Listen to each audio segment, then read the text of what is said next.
भाइयों बहनों, आपने 2017 में डॉक्टर लीना तिवारी जी को यहां से विधायक बनाया था और विधानसभा में उन्होंने पूरी ईमानदारी के साथ, पूरी मजबूती के साथ इस क्षेत्र के विकास के लिए कार्य करने का प्रयास किया। आप अनुमान कर सकते हैं 5 साल में से 2 साल तो कोरोना में जनता जनार्दन को बचाव करने में ही घटित हुए। उस सब के बावजूद पूरी ईमानदारी के साथ उन्होंने कार्य किया और आज इस मंच पर उपस्थित हुए फिर से वही हैं श्री डॉक्टर आर.के. पटेल को समर्थन देने और उनको आशीर्वाद देने के लिए मैं लीना तिवारी जी का हृदय से अभिनंदन करता हूं, स्वागत करता हूं। भाइयों बहनों,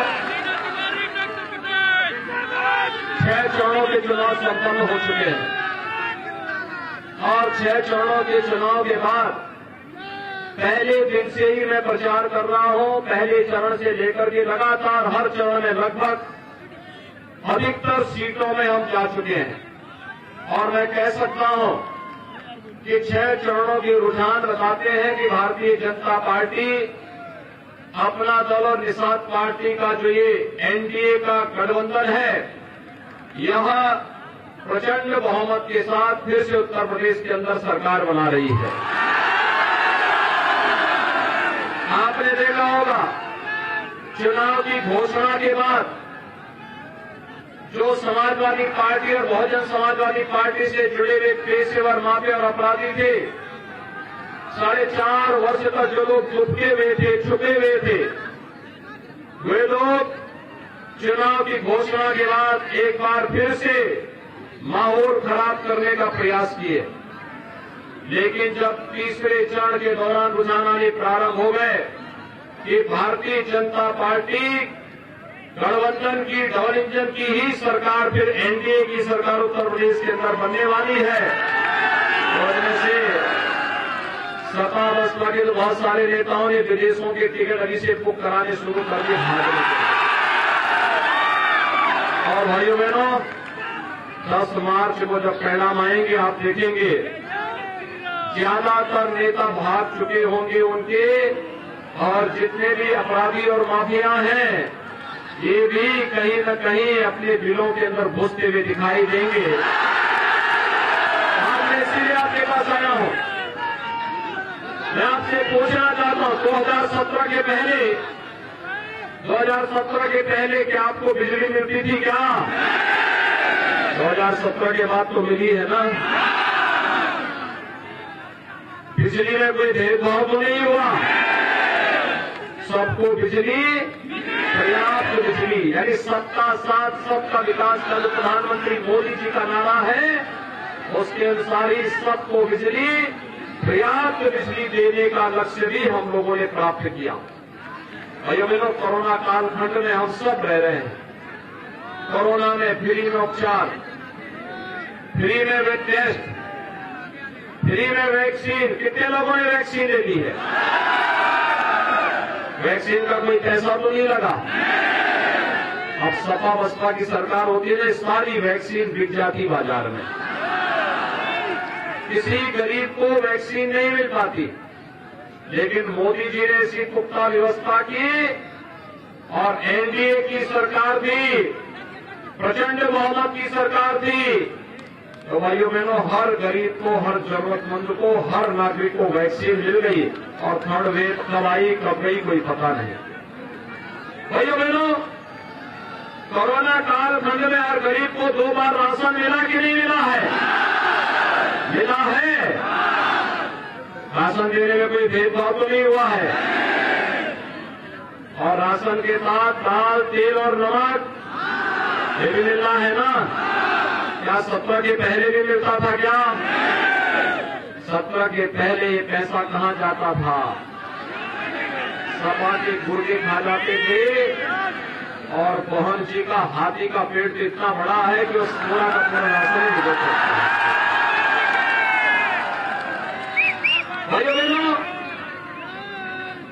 ये जो लोग गरीबों का राशन खा जाते थे विकास के बड़े बड़े परियोजनाओं पर डकैती डालते थे। इन्हीं माफियाओं के लिए तो हम लोगों ने बुलडोजर बनाया है। बुलडोजर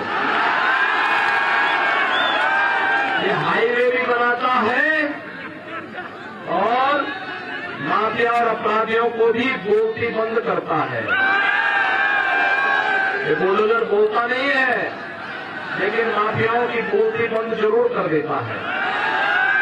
आपने देखा होगा, जौनपुर तो इत्र की नगरी के रूप में कभी विख्यात था, लेकिन समाजवादी इत्र क्या बनाया, और पता लगा कि वह तो सब गरीबों का राशन और गरीबों का पैसा लेकर के बैठा हुआ है। इत्र केवल बोर्ड लगा था, इत्र बनता नहीं था। जब हम लोगों ने वहां बुलडोजर का उपयोग किया तो आपने देखा होगा, गड्डी की गड्डी, ढेर की ढेर, पहाड़ की पहाड़, नोटों की गड्डियां निकलती दिखाई दी। और इसीलिए आज मैं आपके पास आया हूं। अभी तो ये शुरुआत है। 10 मार्च के बाद सरकार बनेगी।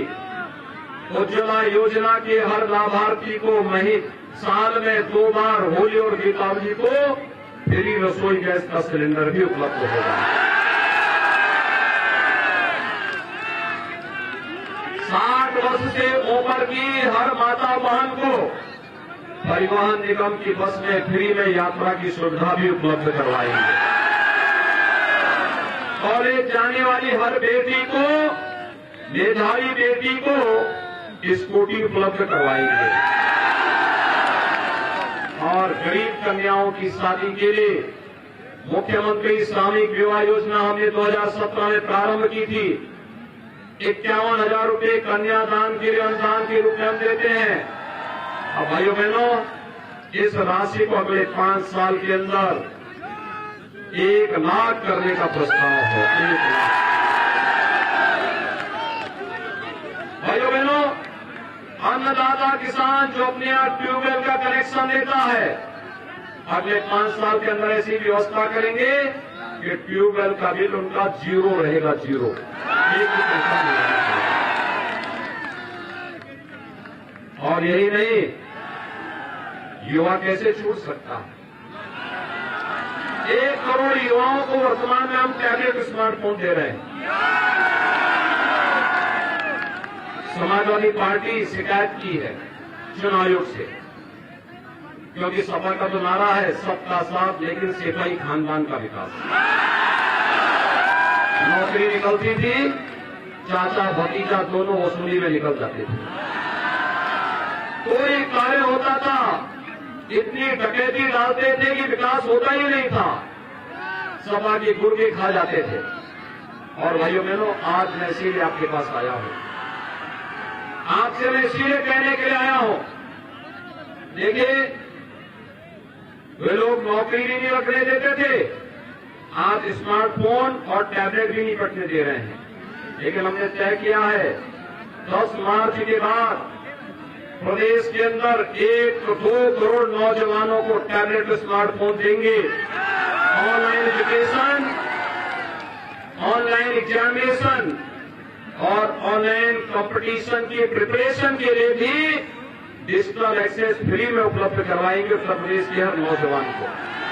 माँ बाप के ऊपर कोई खर्चा नहीं आएगा। अगले 5 साल के अंदर ऐसी व्यवस्था करेंगे कि भाइयों बहनों,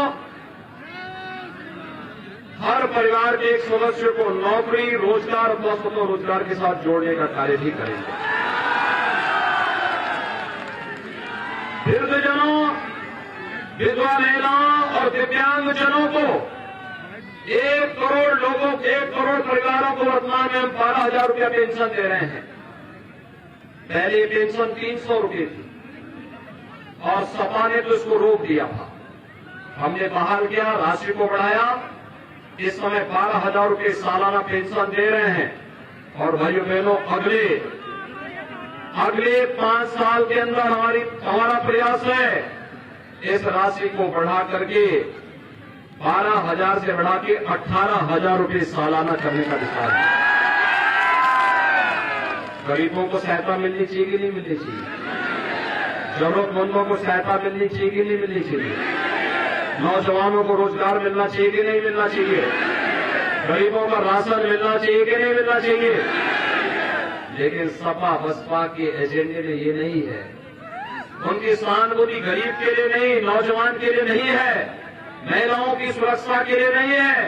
उनकी सहानुभूति तो पेशेवर माफिया, अपराधियों और आतंकवादियों के प्रति है।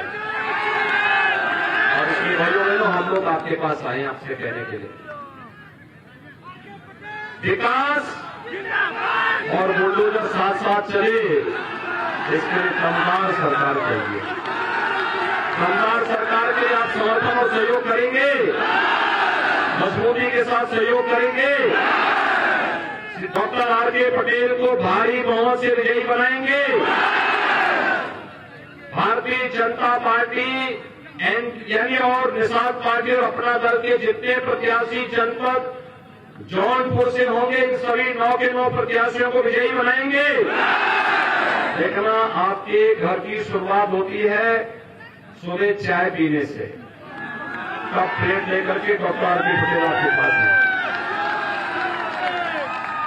इस कप प्लेट में हर घर तक पहुंचाइए। और मड़ियाऊ विधानसभा क्षेत्र में याद रखना, सपा गठबंधन ने जो प्रत्याशी उतारा है, देखना चुनाव के बाद फिर कहीं नजर नहीं आएंगे, कहीं नहीं। देखो, मुगलाबाद शाहपुर से मैं आ रहा हूं, वहां के लोग पश्चाताप कर रहे थे। मैं बीच में भी वहां गया था एक बार वहां दर्शन नहीं हुए। इस बार यहां चुनाव लड़ेंगे, अगले बार दूसरी जगह चुनाव लड़ेंगे, तीसरी बार वो बिहार चुनाव लड़ने निकल जाएंगे। उन लोगों का कोई भरोसा नहीं है। भारतीय जनता पार्टी, अपना दल और निषाद राज पार्टी का गठबंधन एक मजबूत गठबंधन है। ये गठबंधन 2019 में भी था, 2022 में भी है और 2024 में भी मजबूती के साथ आगे बढ़ेगा। सभी लोग मेरी विजयी बना के भेजेंगे। कब प्लेट पर मड़ियाऊ में वोट देंगे ना, आर.के. पटेल को भारी बहुमत से विजयी बनाएंगे। भाइयों बहनों, आप सबका मैं अभिनंदन करता हूं। एक शर्त, चुनाव के दिन पहले मतदान, सभी लोग सहमत हैं? दोनों हाथ मांगर के मेरे साथ बोलेंगे, भारत माता की, भारत माता की, भारत माता की।